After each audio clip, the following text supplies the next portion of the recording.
Health అనేది మనకు చాలా ఇంపార్టెంట్ కదా! కానీ ప్రతిరోజు ఈ మనీ, రిలేషన్‌షిప్స్, వర్క్ డెడ్‌లైన్స్ ఇలాంటి మ్యాటర్స్ గురించి మాత్రమే ఆలోచిస్తూ ఉంటాం. లైఫ్‌లో నీకు 100 ప్రాబ్లమ్స్ ఉండొచ్చు. బట్ ఎప్పుడైనా ఒకసారి ఆలోచించావా?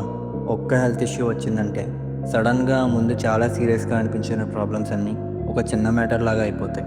అప్పుడు మనకి మైండ్‌లో ఒక్కటే ఉంటుంది. అరే! హెల్త్ బాగుండాలని. అండ్ వెంటనే ఆ మూమెంట్‌లో క్లారిటీ వచ్చేస్తది. నేను రేపటి నుంచి జిమ్‌కి వెళ్ళిపోతా, వెయిట్ తగ్గాలి, ప్రాపర్‌గా డైట్ ఫాలో అవ్వాలి అండ్ ఎవ్రీడే జల్దీ పడుకొని బెటర్ స్లీప్ సైకిల్ మెయింటైన్ చేయాలని. అంతే కదా! కానీ మ్యాటర్ ఏంటంటే మనం ఎందుకు హెల్త్ ప్రాబ్లమ్ వచ్చాకనే ఆలోచించాలి. ముందే ఎందుకు స్టార్ట్ చేయకూడదు? నిజం చెప్పాలంటే మీరు జాబ్‌లో గ్రో అవ్వాలి, బిజినెస్‌లో సెటిల్ అవ్వాలి, ఈవెన్ మీ ఫ్యామిలీకి సపోర్ట్ ఇవ్వాలనుకున్నా ఫస్ట్ మీరు స్ట్రాంగ్‌గా ఉండాలి. Physically and mentally. అది లేకపోతే ఏది పాసిబుల్ కాదు. సో ప్లీజ్ లైట్ తీసుకోకండి. ఇప్పటి నుంచే స్టార్ట్ చేయండి.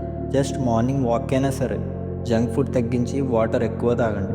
Start taking care of yourself. నాకేమవ్వదులే అని అనుకోకండి. ఎందుకంటే ఒకరోజు రిగ్రెట్ మాత్రమే మిగులుతుంది.